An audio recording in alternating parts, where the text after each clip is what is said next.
Hi, thanks for joining me today on this Monday, January 4th, 2021. We did it. It's a new year. Happy New Year. Now, I want to say right off the bat that I appreciate everyone that liked and shared my last video. I asked for 100 likes. I was able to get 88 the time of recording this, which is pretty damn good. I'm pretty happy with that considering there were only 240 views. That's over 36%. So I want to thank you for hitting the like button and sharing this video. Today, we're going to talk about Nancy Pelosi, and could this be another Jussie Smollett? Is this Jussie Pelosi or Nancy Smollett? Is this a hoax? We're going to get into it. It is about Nancy Pelosi's garage door. And last week, there was some vandalism on it. Now, to be clear, this is only one of Nancy Pelosi's 9 houses was vandalized. I'm not sure. She may have more than 9. The report that I saw was from 2019, so perhaps this 100 millionaire bought another house. I don't know, but we're talking about her residence in San Francisco. And there was some vandalism on the garage door. And it was very unique and very interesting things about this vandalism that I want to get into. First of all, you may ask, what is the big deal? Who cares? Well, one thing that we have seen is often people will create a story to change the media narrative on them. Perhaps they're looking for some sympathy, or perhaps they're looking to change the way they're portrayed in the press. One thing that you can do is be a victim, because if you're a victim, that garners sympathy. Now, I'm not saying that's what happened in this case, so let's just get into the story, shall we? Her garage door is open to the public, meaning that anyone from the street can walk up and vandalize the garage door. It's not in a gated community. It's on a fairly well-known street in San Francisco. In fact, over the summer, there was a YouTuber that went to this same garage door and took a dump right there in her driveway. Now, shockingly, he was found within 24 hours. But a lot of people are like, this can't be her real house. No, this is one of her houses, okay? And it is open to the public. Someone in the public could walk up and do this.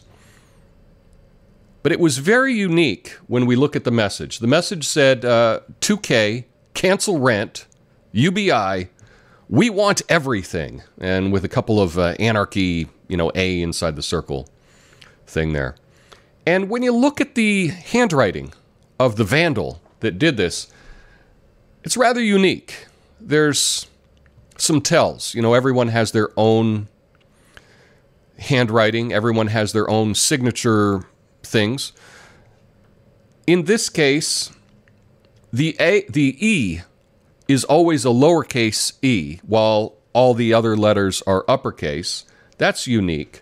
The R's are very unique, so that it looks like there's a little loop-de-loop rather than just a stopping point on the R. And the G's are very unique. The G's from this vandal just kind of look like the number 6. I don't think I've ever seen that before, but that's a unique way of writing the G. Well, when we look at the vandalism on Nancy Pelosi's house, we will notice that the lettering is identical to another vandalism that happened last year over the summer. Now, this is from the mayor of Oakland, Libby Schaaf's house, and in it there is a message: defund OPD, cancel rent, homes for all, drop the charges. And in this vandalism, you can see that the E's are lowercase, while every other letter is uppercase, just like the vandalism at Nancy Pelosi's house. You can also see that the R's have the little loop-de-loop in the middle of the R. And you can also see that the G looks like the number 6. They're all the same. And as I have a fancy microphone, that makes me an expert. I am a graffiti expert and handwriting expert, and I am fairly confident that this was the same person. So it was the same person. What's the big deal? Well, there's also something interesting about this, and that is that there was absolutely no overspray on either of these garages. Now, to be clear, in Mayor Schaaf's vandalism, there was some other vandalism elsewhere on the house, elsewhere on the property, not by this particular vandal.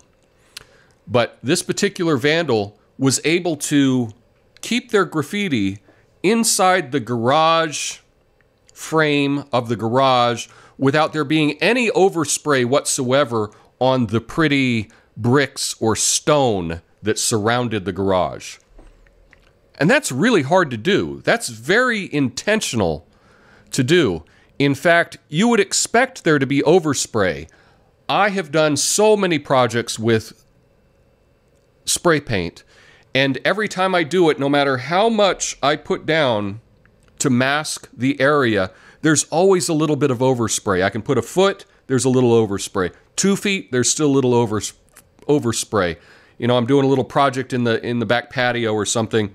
I'll have 3 feet of newspaper, and beyond that, there will be a little bit of overspray. There's always overspray. But in this case, zero overspray. And in fact, the A's inside the circle, the little anarchy symbols, they're on the edge of the garage frame. There should be some paint on the bricks. And you might think, yeah, but the bricks are porous and maybe they just absorbed it. Okay, perhaps. But there's also mortar. There's white mortar that the paint would show up at, and there's no evidence of any of the paint outside of the garage door. It is very suspicious.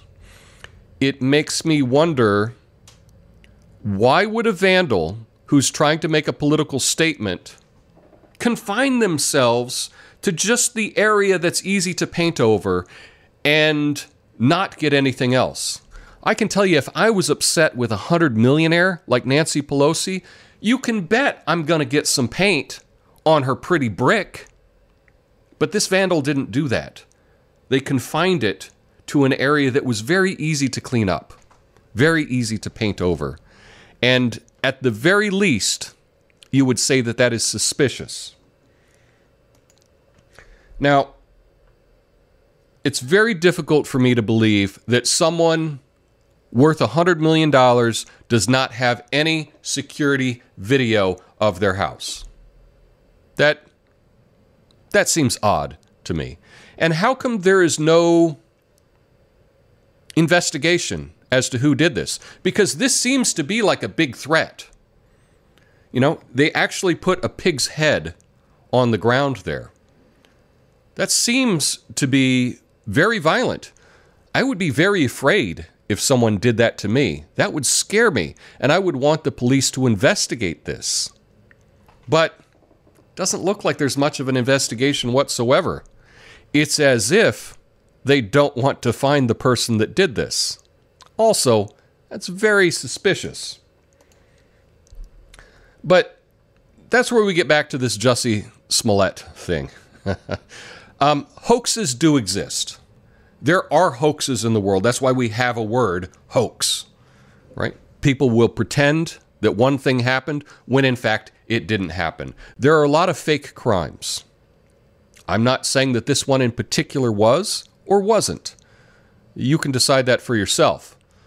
It is interesting that there doesn't seem to be any investigation into it. But I can't read anyone's mind. Now, was this a mastermind plot of Nancy Pelosi? I'm not making that claim.